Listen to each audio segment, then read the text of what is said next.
I'm Brandon Kenney, and this is Splash Pages.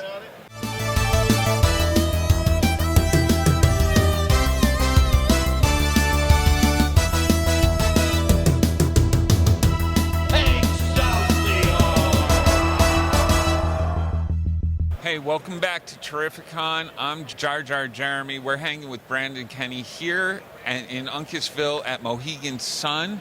Sir, I just learned recently while doing my research, yeah, that sounded right, while doing my research that you worked for Epic Games doing the artwork for Fortnite. I'm a Fortnite player. Oh, you are? Yes, and I first of all, I really appreciate how they use real artists to like do the art on there. How did yourself get involved with them? Well, you know, I also appreciate that they use real artists. It's great, and it's a fun job, and we had a lot of fun collaborating.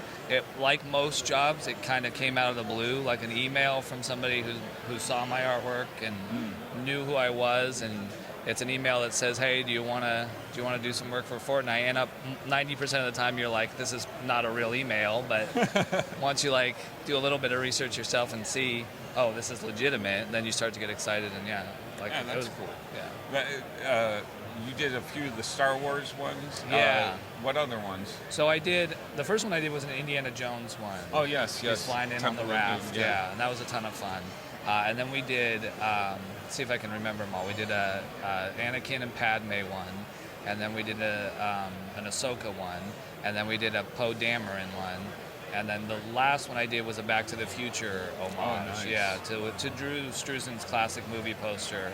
Was it the one with Peely in the with background? Peely, Peely's in it too. That's really cool. Yeah. Oh, where'd my camera guy go? All right, stay there. All right. Every artist has kind of rituals that they get into before, sitting down and doing art. Is there anything weird? Are you like a music listener? How do you get focused? I don't have, like, my wife, who also, Karen Halley, and she's a very, very talented illustrator.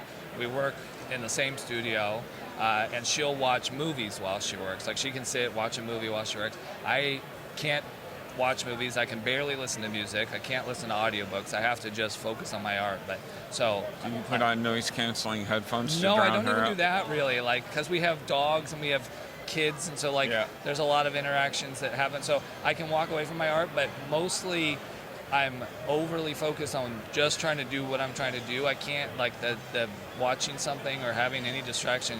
It hinders me, or I'll be unnecessarily grouchy if like something happens because I'm just too focused. Does she come to cons with you? She does, yeah. She is not at this show, but we're lucky enough. Damn you, Mitch. We can. We're lucky enough that we can travel to a lot of shows together, which helps because we're lugging baggage across the country, and if we're sitting next to each other, we can help each other watch each other's tables and stuff like that. Good. Yeah. Who watches the dogs? We have a pet sitter. They come to the house. That must be nice. We spoil our dogs. My wife's stuck at home watching the dogs. They're all old too. She has to give them meds. It's really kind of funny. What's a page or illustration that you've done that you've stood back and you're like, you know what? This is really the artist I want to be. Okay. That's tough because there's not a lot of stuff that I am proud of. Really? No, it's weird. Why are artists always like that? I don't know. You're your own toughest critic, and when I've been staring at something for 60 hours, I see all the flaws immediately. There have been a couple pieces. I did a Tombstone piece that's in my portfolio, and it's a piece that I'm always like. I did it like 7 years ago, but I still am like, man, I really like. I want to do that again, but it's hard to replicate that kind of like. I don't know, that just came together.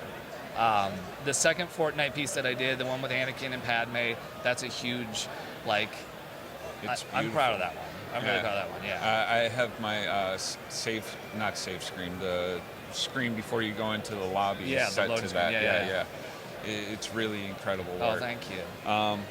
If you could spend a day shadowing any comic creator, alive or dead, I have so many answers for that one. And what would you hope to learn from them? Oh my gosh. I mean, he's not a comic creator, and he is recently passed, unfortunately, but it's Drew Struzan. I mean, like, it's very obvious that my style is influenced by him, and I was fortunate enough to meet him once briefly, and I corresponded with him a little bit, but I remember getting out of college, and I sent him an email.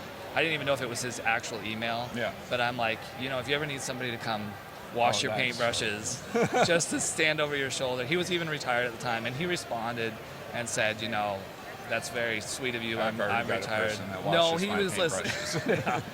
But like that was always like his style meant so much to me. I mean, there's countless other artists that I could name, but his was like, the best. So it would be him. All right. Comics are an art that require a lot of balancing, like schedules and stuff. How do you keep on schedule? And the look makes me think. It's funny because I just texted my wife and I was like, I don't know how I'm going to get the stuff I need to get done the next 2-3 weeks because traveling, it makes it so difficult. Oh, absolutely.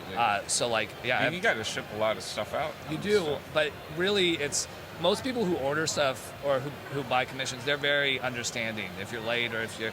But when you have deadlines, those deadlines don't flex. They need the artwork. So I have deadlines and I have like very finite time to spend. So if anything happens, if like something because. Like we also have a house that we need to take care of. So if like a water main breaks or something like that, like I'm screwed. But like for the most part, I prioritize official licensed like commercial projects, and I'll bring an iPad with me to shows. I'll do I'll work on the airplane. I'll work when I get home. I'll work overnight. Like I'll just like you learn to just prioritize that kind of stuff because you never know when like. They won't accept it if it's going to be a day or two late. Like they need this stuff now. So, my last question: where are you headed for more cons? And if people want to reach out for a commission, how do they get a hold of you? Sure. Well, for commissions, I open them up on my website, which is brandonkennyart.com.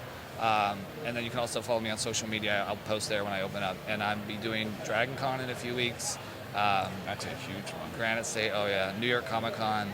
And then next year, Star Wars Celebration, hopefully, we don't know yet, but San Diego Comic-Con, the big shows like that. But for this year, it's Dragon Con, New York, and Granite State are the last Any ones. celebs that you come to see? The chance, like, or interactions other creators. Are always fun. The other creators, like Brian Stelfreeze. I mean, I'm a big, like, coward. I would never go up and, like, fangirl. I sit here, I see you shaking a little bit. I'm shaking, too. I'm just like, we must look like quite the duo. Yeah, I'm just, these are people I grew up idolizing, so, like, it's just really cool to be in the same room with them. Yeah, absolutely. So I'll just, if I can just sneak a peek at them drawing, David Finch he's right over there, and, like, Jim Lee, of course, like, that kind of stuff. Like, just being in the room with them is a privilege, so... like I come to see them, but I don't really interact with them. All right. Well, anyways, thanks for doing this with us, and back to you guys. Thank you. Thank you.